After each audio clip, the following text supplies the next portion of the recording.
Mipaspas ang lihok ni Bagyong Dodong sukad nakasuod sa Philippine Area of Responsibility ganihang kadlawon. Bayranan sa kuryente, mosaka karong buwan sa Hunyo. Tambakanan sa mangikarnap nga motorsiklo natultulan sa kapulisan. NBA 7 dunay bago mga batang saksi sa kamatayon ni Chastity Mirabiles. Mga pulis gi-evaluate sa regional nga buhatan ug palagputon kadtong mga tapulan.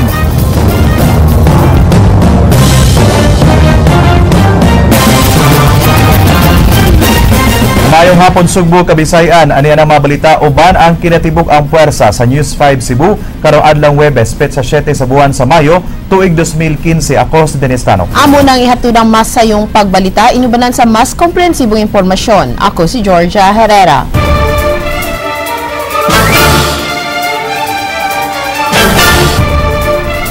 Anana sa Philippine Area of Responsibility ang Bagyong Dodong o pinaagi sa mga kahimanan sa Pag-asa ilang nasuta nga mipaspas ang lihok sa maong bagyo. Subling gipahibaw sa Pag-asa nga di direktang maapektuhan ang Central Visayas. Gani ang mga dapit sa Eastern Visayas lang ang posibleng mapaubo sa storm warning signal. Ato makauban si Andrea Patenia nga naa sa buhatan sa Pag-asa Visayas nga namahimutang sa dakbayan sa Lapu-Lapu.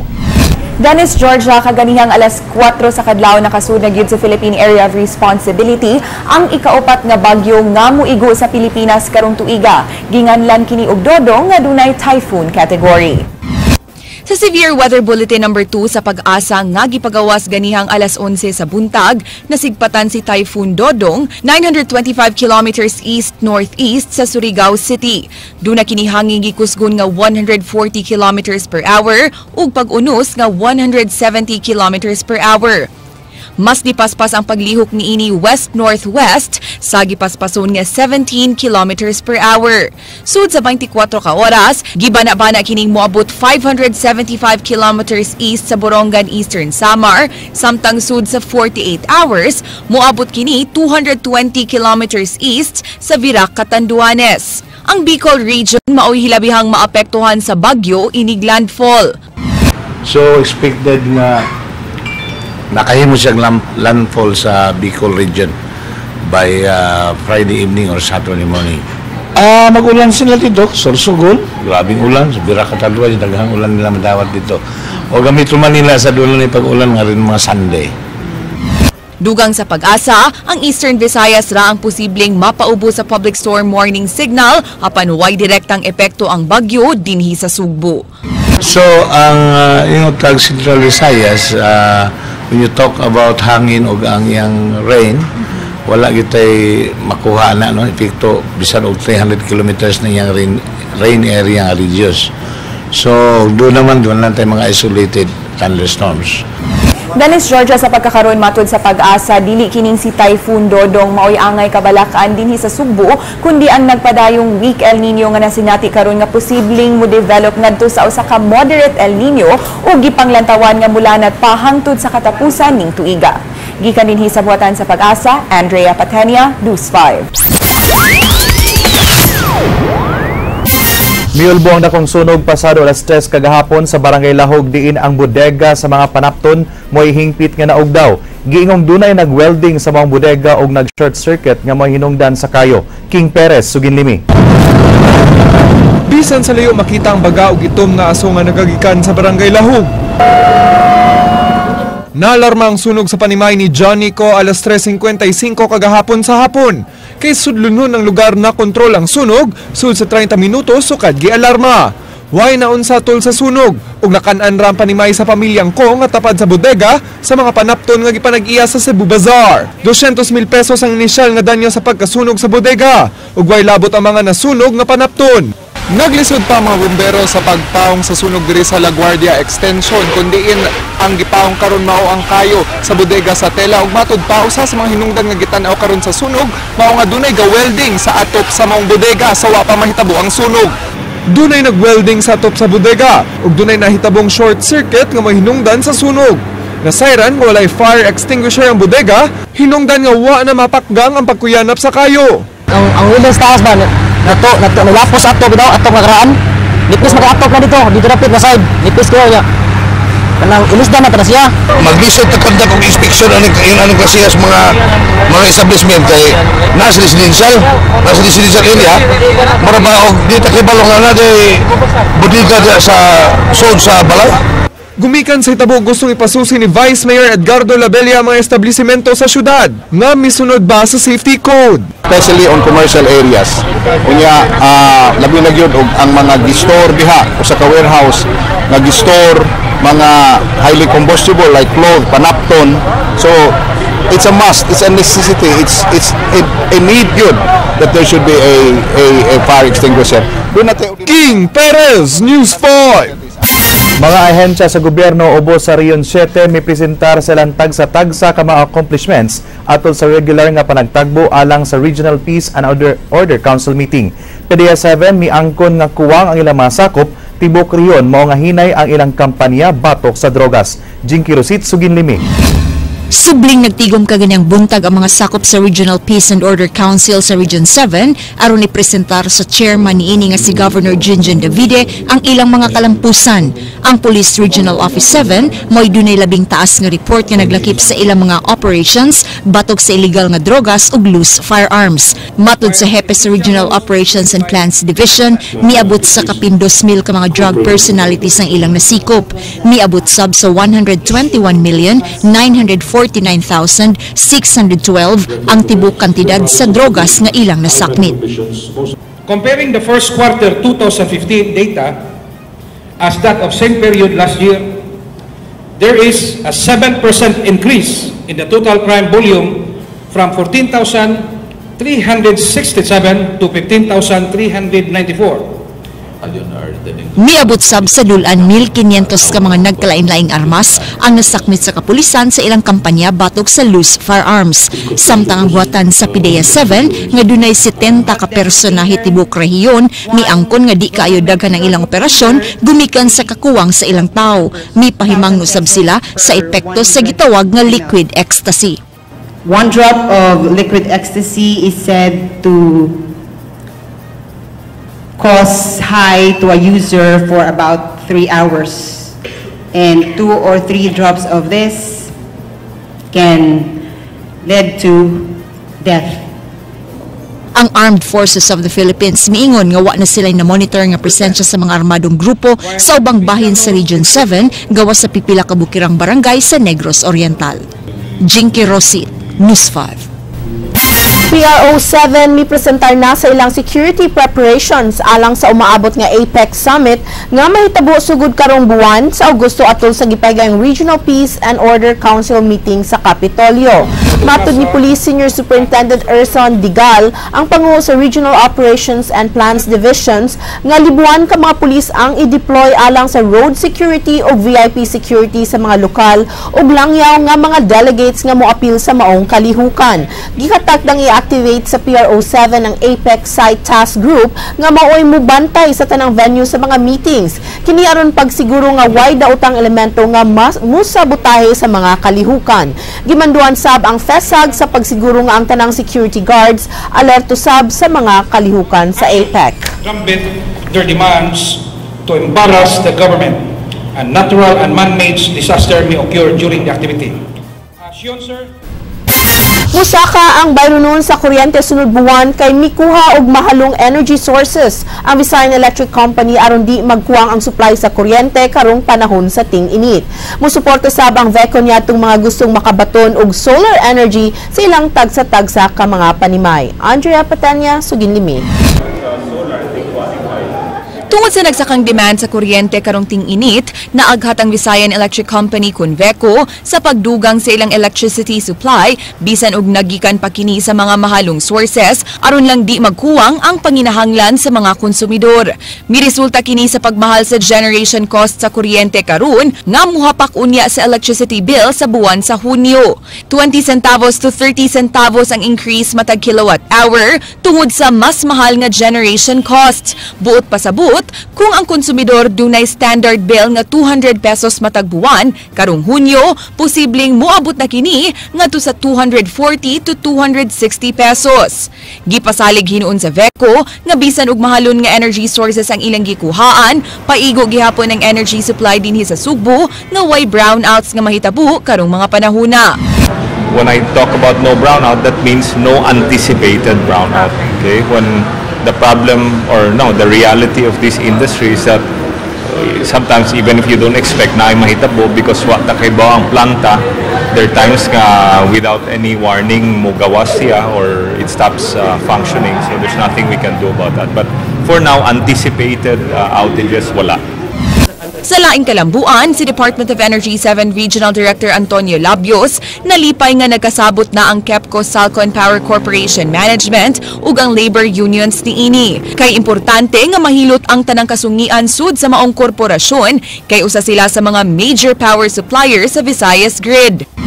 This would be beneficial to all of us, no? Because 200 megawatts nga capacity sa KEPCO is a big kaning contribution to sa grid na to.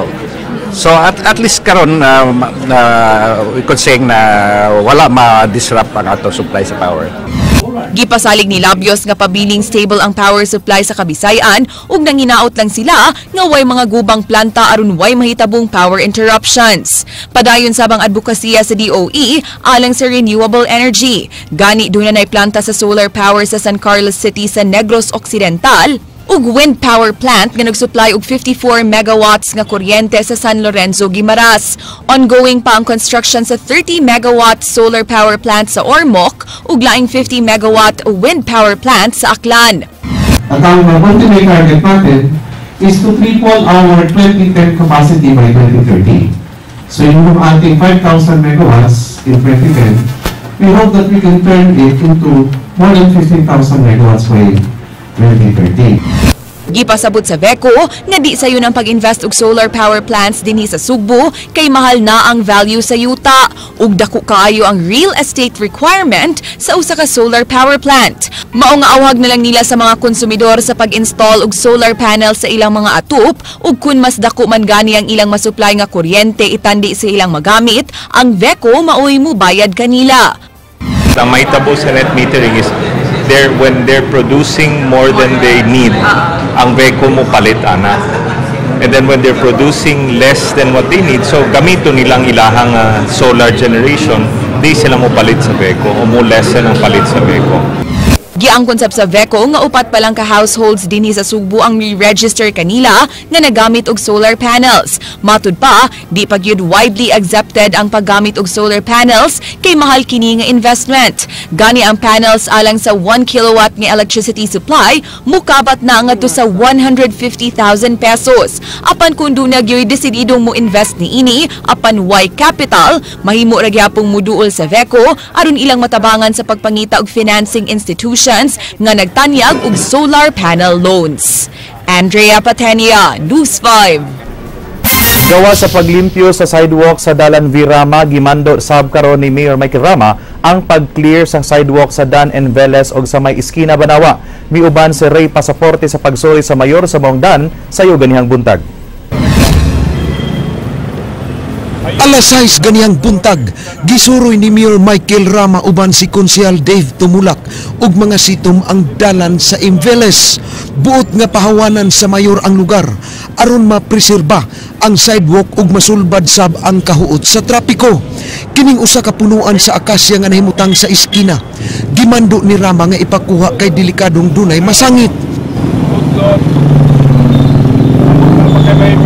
It has to be removed. And we should not wait for another disaster mishap game. Wa may question mag-inusara ng container.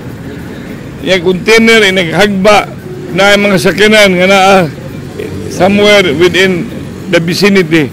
O niya, out of control man ang container. Pas-pas kayo. Giobserbahan sab sa mayor ang iskina Banawa diin maghuot sab ang mga sakyanan. Mao nga iyang ipakuha ang railing, no parking og stopping sign nga nahimutang duol sa maong iskina. Duol kayo. Beko, I already called Beko remove poles that still invading the road. Number 2, relocate kaning mga jeepney stop because it's too near sa corner. That's why we have to remove the jeepney stop or no parking area. Butang dapit dinhi. Hangyoon sab niya ang DPWH nga kung magbutang man gani og poste alang sa suga. Papintalan niya ang base aron dili hugaw tan-awon.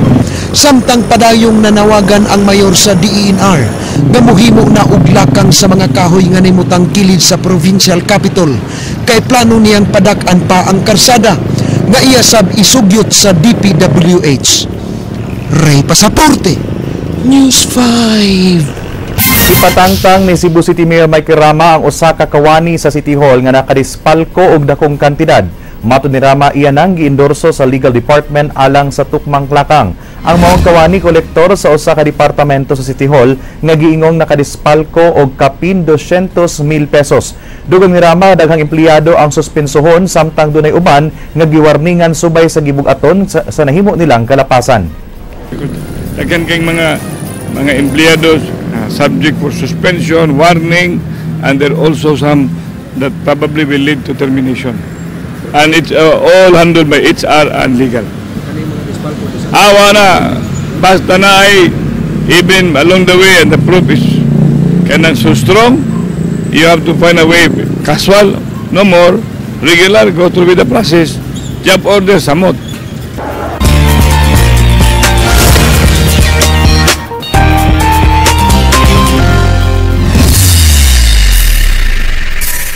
Ipigayon din sa Sugbo karong Mayo 16 ug 17 ang second leg sa 2015 Toyota Vios Cup ang giila nga usa sa labing dako nga motorsports sa nasod. Ug mas gipalapdan pa sa Toyota ang mga race pinaagi sa pagpigayon niini sa Queen City of the South sa labing unang higayon. For the first time, Cebuanos will be able to witness that they can also be racing cars. So that's what we're trying to promote. And from the grassroots level, as we mentioned earlier, these are not professional race drivers. Maybe in the future they'll become professional race drivers, but we'd like to showcase both products and drivers to the public. Salmutan ang maong lumba sa mga celebrities gikan sa kauluhan nga mahiligon sa maong sports. Sama nilang Sam YG, kapatid stars Derek Ramsey ug Jasmine Curtis Smith. Makigsangka kanila ang mga nabantog nga mga racers gikan sa kauluhan ug sa nagkadaiyang parte sa kalibutan. Di sab magpauhay ang mga racers nga garbo sa mga Sugbuanon. Una mo gusto nga perform ining lumba, bati man sad na Cebuano ta unya nasa Cebu atong lumba nya dili ta mo perform. So we have to make all the Cebuanos proud of us. I grew up watching my dad race, so it's been my passion ever since. Gisiguro sab sa mga organizers ang kaluwasan sa mga racers mao nga ang tanang miapil mipaubos og duha ka level nga pagbansay-bansay aron masigurong matapos nila ang race nga di sila maunsa. Ang 2-day race cup mahitabo sa South Road Properties. Interestingly enough as well, at the end of the season, the champion for the Vios Cup can win a brand new stock Vios as well. So this is the first time in Philippine history that you join motorsport here and you can actually make money. So it can become a career path for local enthusiasts. Atul sab sa maong kalihukan, dunay mga guest nga makasinati sa labing kulbahinam nga shotgun rides ug kalingawan hatud sa mga inilang DJs sa kauluhan. Tumong sa maong race nga mapaila tibuok nasod ang maong motorsports gamit ang Vios nga mao'y nagunang halinon nga sakyanan sa Pilipinas.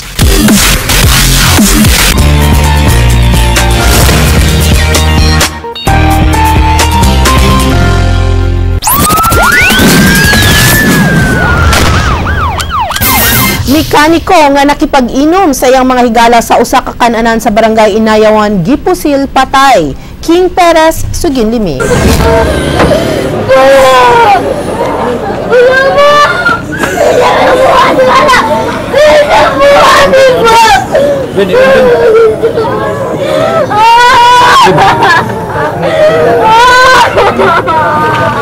Unong ka mga bata ang nailo sa ilang amahan human po sila sa iyang ulo sa wa mailing tao dinhi sa kan-anan sa Maylaray, Barangay Inayawan, Dakbayan sa Sugbo, pasado alas 11 kagabi. Ang biktima mao ang mekaniko nga si Raul Anciano, 45 anyos, taga Laray, Barangay San Roque sa Dakbayan sa Talisay. Wadyo ko magdahon. Kaya ako pala sa giingnan. Sawa? Na? Magdahon bulinaw. Yun sa unyara panawagin na pag-itrabaho. Ang trabaho man siya nag-aayo. Nabot sa dapit ang biktima aron mo bisita sa haya sa asawa sa imigagaw. Uban sa mga higala, may kaon kini sa kananan ug nakigtagay. Mo gini sakto gyud kay diha ba ko ilapilon ba sa kako nila kun sa kay amo kay pero nga mag-inom man niya ma'am diha sa kuan kanang mag-ayo sa truck ba. Nasayran sa homicide police nga nalambigit sa illegal nga drogas ang namatay. Way mi patimaw nga eyewitness atul sa hitabo. Karon mo do datang nakikita kay pero musim hadlok ba. Kanang paggamit. Sabi ba verify mo na amo lang dungan. King Perez, News 5. Dugang mga batang libod suroy mitumaw sa NBI 7 aron mupaligon sa nagpadayong investigasyon sa kamatayon sa 11 anyos nga batang libod suroy sab nga si Chastity Mirabiles. Jinky Rosit, Suginlimi. Gipaybaw sa Assistant Regional Director sa National Bureau of Investigation 7 nga gawas sa usa ka batang saksi nga nakaron sa kustudiya sa DSWD. Doon na pailaing mga bata ang nakuhaan na nila og mga testimonya. Matud sa NBI, sila mao'y magpaligon sa padayong gihimo nga pakisusi kabahin sa kamatayon sa batang libod suroy nga si Chastity Mirabiles. Nagdubili pa sa paghinga ng NBI sa posibleng responsable sa krimen. Apan posibleng sunod semana na mapasaka ang formal nga reklamo. Some of them are we're ready to talk on state judicial affidavits. Nakig-alayo na sabang NBI sa mga establishmento ug mga tindahan nga makatabang sa ilang investigasyon. We also gathered some CCTV footages from different commercial establishments. Aside from that, we also trying our best to get some more witnesses. Kahinumduman nga gitugyan na sa Cebu City Government ang investigasyon sa maong kaso ngadto sa NBI. Jinky Rosit, News 5. Girilibuhan isip hepe sa kapulisan sa Dakbayan sa Mandawi si Police Senior Superintendent Petronili Baldibrin kay overstaying na kini ug matod sa hepe sa Regional Investigation and Detection Management Division Ray Lindon Lawas nga nadawat si Baldibrin isip Directorate for Investigation and Detective Management sa Kamkrame kini human kini apply sa maong posisyon. Officer in charge karon sa Mandawi City Police Office ang kanhi Deputy Provincial Director for Operations sa Siquijor nga si Police Superintendent Julian Entoma. Giklaro hinuon ni Lawas nga way laing rason nga girilibuhan si Baldibrin. Kasamtangang pasab nga karong gitanaw sa Police Regional Office 7 kung si kinsa ang ilang ipuno sa duha ka qualified police officer nga posibleng mahimong hepe sa kapulisan sa Dakbayan sa Mandawi. Sila mao si Police Senior Superintendent Erson Digal o Police Senior Superintendent Marciano Batiancela Jr. Senior Superintendent Baldibrin this already, that's why he applied for a vacant position in the ADM. So nasa position dito naghuwat niya. Dili niingon nga for a reason generally because ni-expire na yung tour of duty and he applied also outside of the region. During like kagahapon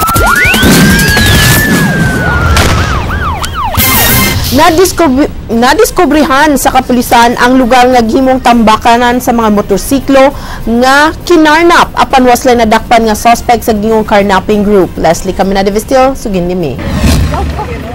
Ining bakanting luna sa City of Baol sa Barangay Calamba na abtan sa mga sakop sa Theft and Robbery Section og CCPO Station 2 nga nagdismantle og sakyanan ang mga gituang grupo sa mga carnapper. Apan wa sila'y nadakpan humandaling nangikyas ang maong mga tao og miagi dinhi sa sapa.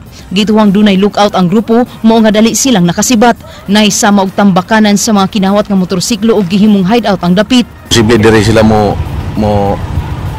ari magsampa unya ari bungkagon ang motor usa pa i-dispose. Nabiktima si Jeffrey Esperon dihang nawagtang ang iyang motorsiklo nga giparking sa Maydan Orhilio pasado las 4 kaganihang kadlawon. Gikarga kini sa multicab ug maayo na lang nga nakit-an kini sa iyang kaila. Pa dito gikarga sa multicab. Nya pagkarga sa multicab na ay nakakita akong amigo nga dayon iyang gisundan kung asa pa dong multicab. Padong mangali mo na ini. Adto dayon ko sa kuan. Police Dini na nasuta sa kapulisan nga mudos gyud sa mga grupo nga ilang ikarga sa multicab ang motorsiklo aron makarga kun ugaling di nila mapadagan. Kargas motor lang. O glock, palitag lock ang motor, nas lay multicab, ikargas multicab. Unya ang katong makaya og kuan convert to katong makarangan nila ilang driver. Okay. Gisakmit sab sa kapulisan kining compressor nga posibleng gigamit sa pagpintal sa mga kinar ng kasakyanan. Duna say nakuhang armas nga dunay bala, wig ug helmets. Subayon karon kung si kinsa ang mga tag-iya sa mga na-recover nga motorsiklo. Leslie Caminadivistil, News 5. Padayon ang gihimong assessment sa Regional Investigation and Detection Management Division sa mga pulis nga mga tapulan. Mubalik sila si Caminadivistil. Ang dili sila karapat-dapat na nakaupo dyan, abay magbalot-balot na lang sila. Kini ang minsay sa hepe sa Regional Investigation and Detection Management Division Raylene Nudlawas ngadto sa mga tapulang pulis sa matag police stations. Padayon ang gihimong assessment sa RIDMB ngadto sa mga police stations nga way nahimong operasyon ilabi na sa pagsumpo sa illegal nga drogas. Kun mogawa sa evaluation nga kinahanglang mo explicar ang usa ka presento sa pakyas nilang pagkabot sa gipahigayong quota of operations, ila sab kining hatagan og higayon. Apan kun pakyas gihapon sa paghatag og katarungan, mahimong marelibo ang mga pulis sa police station, lakip na ang ilang hepe kung kini padayong magtinapulan. Well, one way is to relieve them. Second is to file appropriate administrative charges against them. Maybe relief may not be enough. You have to face the investigation. Kaya ang ilahang nga gibuhat may have jeopardized the operation of that police unit and may have caused some disadvantage to the community. Gihagit sab nilawas ang tanang station commander nga muliho kutob sa mahimo ug gipakita nga sila angayan sa posisyon nga ilang gihuptan. Ug kun magtinapulan man, mas maayong huna-hunaon sa makadaghan aron di makapamutos. Those who are found wanting of an output, the better think twice. Kay there are a lot more police officers who are more than willing to occupy their position. Leslie Caminadivistil, News 5. Di manginlabot ang Provincial DILG sa suspension nga giatubang karon ni Mayor Nelson Garcia sa lungsod sa Dumanhog kay giingong wa sa lay jurisdiksyon gawas sa Hunta Provincial. Jinky Rosit Suginlimi. Sa giatubang nga 6-month suspension ni Dumanhog Mayor Nelson Garcia, giklaro sa Provincial Director sa Department of Interior and Local Government nga wa sila'y jurisdiksyon niini. Bugtong Hunta Provincial lang ang dunay disciplining authority sa mga kaso nga sama kang Garcia, labi pa kay sa ilang buhatan na pasaka ang ilang reklamo. Bisan ang pagpahamtang sa silot, ang Provincial Board ra ang dunay katungod niini pinaagi sa Local Chief Executive sa lalawigan. For implementation, inherent mo na silang power to discipline ang pag-implement. Magkapanugo sila, but then kung kami mo ilang sugoon, muraglayo ra kayo kay manangit pa namin sa Central. Si Gonzales di sa buot pang mo komento kabahin sa posibleng kasamok nga mutumaw sa higayon nga magmagahi gid si Garcia sa pagluwat sa katungdanan. Kay alang ni ini, balido ang suspension order nga giluwatan sa Hunta Provincial. Mas maayo nga itugyan na lang ni Garcia ngadto sa ilang vice mayor ang gahom samtang siya suspendido pa.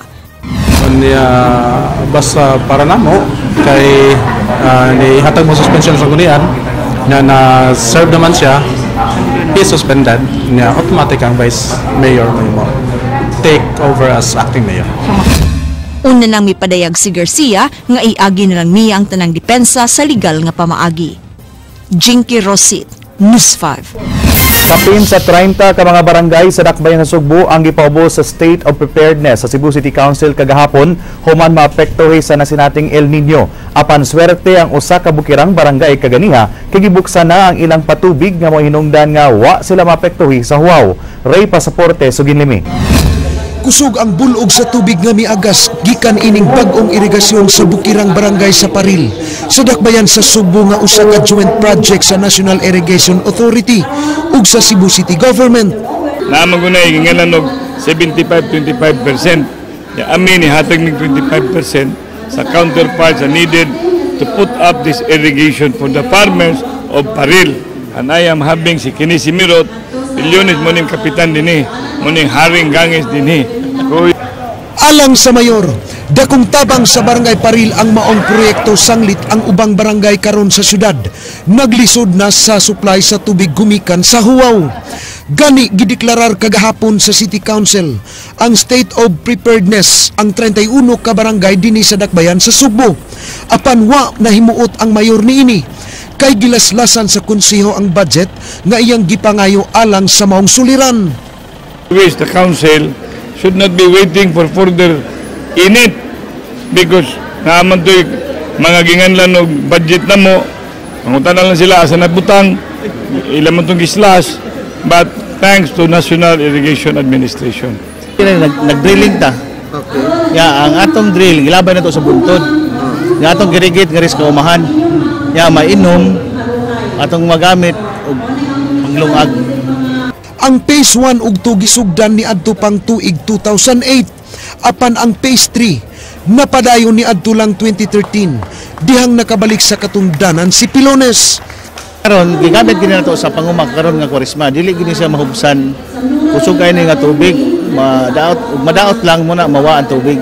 Kay mabuto ang hose, padung babaw. Pero successful na kayo ang taga-Paril sa pagkakaroon. Kaning atong gi-turnover karon nga Phase 3 sa Paril is nga 2.5 million ang cost. Unya ang area nga maservisyon is 10 hectares, unya 25 ka farmer beneficiaries. Kuan makakuha siya og 10 liter per second po sir. Nya og kuan pa murag sa ka baril murag puno na siya mga 30 seconds sa siguro. Muabot og 11.5 milyones pesos ang maong proyekto. Nahuman ang project niadtong buwan sa Enero human sa 3 ka buwan nga gitrabaho. Ray Pasaporte, News 5. Gawa sa giplanong bus rapid transit sa Dakbayan sa Sugbo, sugda na sab ang pagtuon alang sa electronic train. Nagpinirmahay na ang mga kadagkuan sa Department of Science and Technology ug Cebu City Government alang sa maong mass transportation system. King Perez, Suginimi. Sunod tuig padaganon ng usa ka hybrid electronic road train alang sa mass transportation sa Sugbo. Mo-complement ang maong train nga gidevelop sa DOST. Sa ipatuman unya nga bus rapid transit sa Cebu City Government uban ang Department of Transportation and Communication sa tuig 2018. Nasayran nga ang matag train system maka-accommodate og kapin 200 ka mga pasahero. Duna kini maximum speed nga 50 km/h gamit ang hybrid diesel fuel ug electric powered battery. Pinaagi sa hybrid electric train, makatabang kini sa Sugbo na makapatuman og cost-effective ug sustainable mass transport. We never know that this is going to be the same setup as what we would like BRT to be. Wa pagibutiag kung pila ka train ang padaganon ug pila ang plitehan. Wa pasab masabuti ang pagbahin sa kita niini. At the same place, it will be connected. It becomes a system, transport system. It will involve more than one. Human mapirmahi ang Memorandum of Understanding, sundan na ang pag-identify sa mga lugar nga agian sa train kung asa ang dunay passenger demand. Kipanglantawan sa pagsud sa private sector sa pagdevelop sa bagong mass transport. We will look for routes that are viable for the road train that will not conflict, that will either be separate from those areas or complement them. King Perez, News 5. Maukad to ang mga balita sa Action Bisaya, kini si Dennis Tanok. Daghang salamat, ako si Georgia Herrera. Bisan asa, bisan kanus kapatid. Kay di lang kutob sa balita, Action!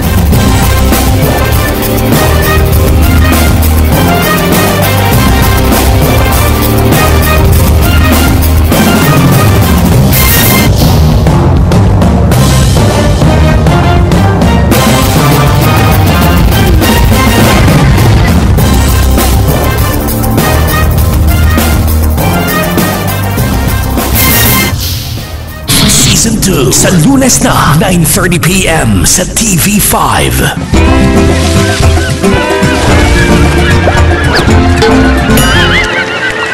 Hanap mo ba'y pera at saya?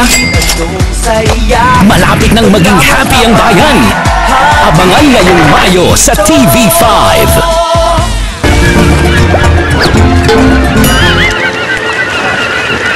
Sa itim ng gabi, sa paglamig ng hangin, sa pagkonti ng tao sa daan, Sa bawat yapak ng nawawalang kaluluwa sa kalsadang madilim. May Jojo A na nang gigising! High five! Very good! Ang rayot na talk show host